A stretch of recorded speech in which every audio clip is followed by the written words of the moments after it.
ओम गंग गणपते नमः। आप सभी का आपके अपने चैनल हिंदी स्टोरी बुक पर बहुत बहुत स्वागत है।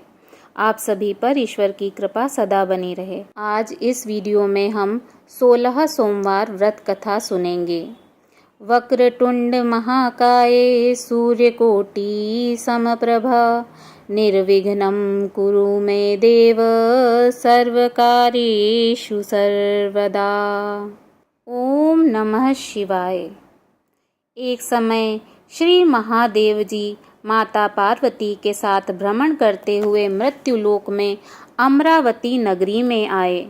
वहाँ के राजा ने शिव मंदिर बनवाया था, जो कि अत्यंत भव्य एवं रमणीक तथा मन को शांति पहुँचाने वाला था। भ्रमण करते समय भगवान शिव और माता पार्वती भी वहाँ ठहर गए।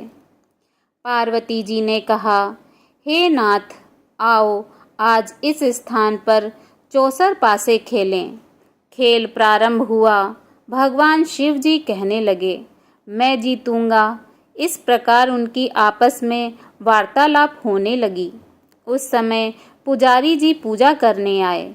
माता पार्वती ने पूछा, पुजारी जी बताइए जीत किसकी होगी? पुजारी बोला, इस खेल में महादेव जी के समान कोई दूसरा पारंगत नहीं हो सकता, इसलिए महादेव जी ही यह बाजी जीतेंगे। परंतु हुआ उल्टा, जीत माता पार्वती की हुई। अतः माता पार्वती जी ने पुजारी को कोढ़ी होने का श्राप दे दिया कि तूने मिथ्या भाषण किया है। अब तो पुजारी कोढ़ी हो गया। भगवान शिव माता पार्वती जी दोनों वापस चले गए। कुछ समय पश्चात अप्सराएं पूजा करने आईं। अप्सराओं ने पुजारी के उसके कोढ़ी होने का कारण पूछा। पुजारी ने सब बातें बता दी। अप्सराएं कहने लगी, पुजारी जी आप 16 सोमवार का व्रत करें तो भगवान शिव जी प्रसन्न होकर आपका संकट दूर करेंगे। पुजारी जी ने अप्सराओं से व्रत की विधि पूछी। अप्सराओं ने व्रत करने और व्रत के उद्यापन करने की संपूर्ण विधि बता दी। पुजारी ने विधि पूर्वक श्रद्धा भाव से व्रत प्रारंभ किया और अंत में व्रत का उद्यापन भी किया। व्रत के प्रभाव से पुजारी जी रोग मुक्त हो गए। कुछ दिनों बाद भगवान शंकर और माता पार्वती जी पुनः उस मंदिर में आए तो पुजारी को रोग मुक्त देखकर माता पार्वती जी ने पूछा, मेरे दिए हुए श्राप से मुक्ति पाने का तुमने कौन सा उपाय किया? पुजारी जी ने कहा, हे माता, अप्सराओं द्वारा बताए गए 16 सोमवार के व्रत करने से मेरा यह कष्ट दूर हुआ है। माता पार्वती ने भी 16 सोमवार का व्रत किया, जिससे उनसे रूठे हुए कार्तिकेय जी भी अपनी माता से प्रसन्न होकर आज्ञाकारी हुए। कार्तिकेय जी ने पूछा, हे माता, क्या कारण है कि मेरा मन सदा आपके चरणों में लगा रहता है? माता पार्वती जी ने कार्तिकेय को 16 सोमवार के व्रत का महात्म्य तथा विधि बताई। तब कार्तिकेय जी ने भी इस व्रत को किया तो उनका बिछड़ा हुआ मित्र मिल गया। अब मित्र ने भी इस व्रत को अपने विवाह होने की इच्छा से किया। फलतः वह विदेश गया। वहाँ के राजा की कन्या का स्वयंवर था।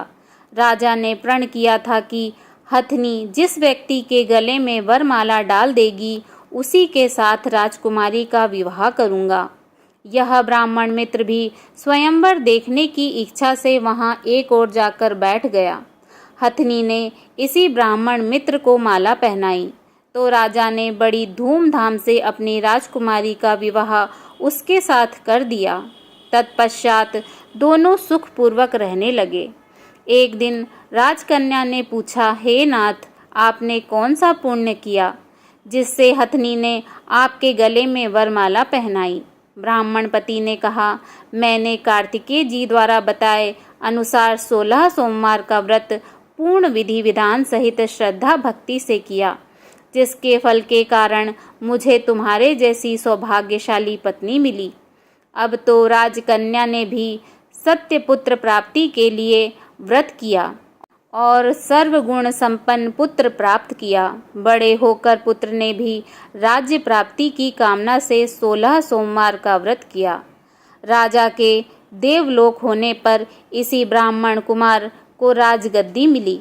फिर भी वह इस व्रत को करता रहा। एक दिन उसने अपनी पत्नी से पूजा सामग्री शिवालय ले चलने को कहा, परंतु उसने पूजा सामग्री अपनी दासियों द्वारा भिजवा दी। तब राजा ने पूजन समाप्त किया तो आकाशवाणी हुई कि हे राजा, तुम इस पत्नी को त्याग दो, नहीं तो राजपाट से हाथ धोना पड़ेगा। प्रभु की आज्ञा मानकर उसने अपनी पत्नी को महल से निकाल दिया। तब वह अपने भाग्य को कोसती हुई एक बुढ़िया के पास गई और अपना दुखड़ा सुनाया तथा बुढ़िया को बताया कि मैं पूजन सामग्री राजा के कहे अनुसार शिवालय में नहीं ले गई और राजा ने मुझे निकाल दिया। बुढ़िया ने कहा, तुझे मेरा काम करना पड़ेगा। उसने स्वीकार कर लिया। तब बुढ़िया ने सूत की गठरी उसके सिर पर रखी और बाजार भेज दिया। रास्ते में आंधी आई तो सिर पर रखी गठरी उड़ गई। बुढ़िया ने डांट कर उसे भगा दिया। अब रानी बुढ़िया के यहाँ से चलते चलते एक आश्रम में पहुंची। गोसाई जी उसे देखते ही समझ गए कि यह उच्च घराने की अबला विपत्ति की मारी है। वे उसे धैर्य बंधाते हुए बोले, बेटी तुम मेरे आश्रम में रह, किसी प्रकार की चिंता मत कर। रानी आश्रम में रहने लगी, परंतु जिस वस्तु को वह हाथ लगाती वह वस्तु खराब हो जाती। यह देखकर गोसाई जी ने पूछा, बेटी किस देव के अपराध से ऐसा होता है? रानी ने बताया कि मैंने अपने पति की आज्ञा का उल्लंघन किया और शिवालय में पूजन के लिए नहीं गई। इससे मुझे घोर कष्ट उठाने पड़ रहे हैं। गोसाई जी ने भगवान शिव जी से उसके कुशल क्षेम के लिए प्रार्थना की और कहा, बेटी तुम 16 सोमवार का व्रत विधि के अनुसार करो। तब रानी ने विधि पूर्वक व्रत पूर्ण किया। व्रत के प्रभाव से राजा को रानी की याद आई और दूतों को उसकी खोज में भेजा। आश्रम में रानी को देख दूतों ने राजा को बताया। तब राजा ने वहां जाकर गोसाई जी से कहा, महाराज यह मेरी पत्नी है, मैंने इसका परित्याग कर दिया था, कृपया इसे मेरे साथ जाने की आज्ञा दें। भगवान शिव जी की कृपा से प्रतिवर्ष 16 सोमवार का व्रत करते हुए वे आनंद से रहने लगे और अंत में शिवलोक को प्राप्त हुए। बोलिए ओम नमः पार्वते पते हर हर महादेव। भगवान भोलेनाथ जी की आरती। ओम जय शिव ओमकारा, प्रभु हर शिव ओमकारा, ब्रह्मा विष्णु सदा शिव, ब्रह्मा विष्णु सदा शिव, अर्धांगी धारा, ओम जय शिव ओमकारा, एकानन चतुरानन पंचानन राजे, प्रभु पंचानन राजे,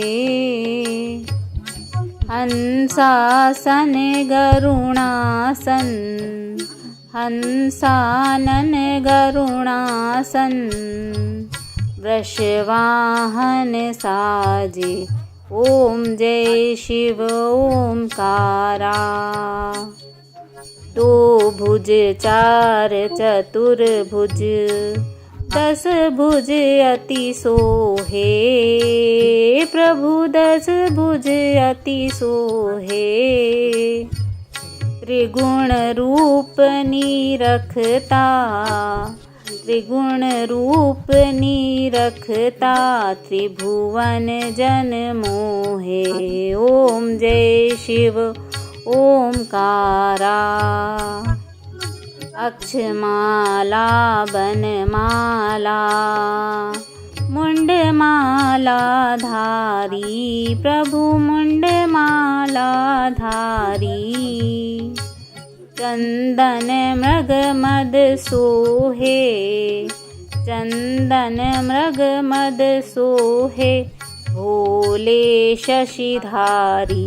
ओम जय शिव ओमकारा। श्वेतांबर पीतांबर बागांबर अंगे स्वामी बागांबर अंगे। सनकादिक गरुणादिक सनकादिक गरुणादिक भूतादिक संगे। ओम जय शिव ओमकारा। कर के मध्य कमंडलु चक्र त्रिशूल धरता स्वामी चक्र त्रिशूल धरता। जग करता जग भरता जग करता जग भरता जग पालन करता।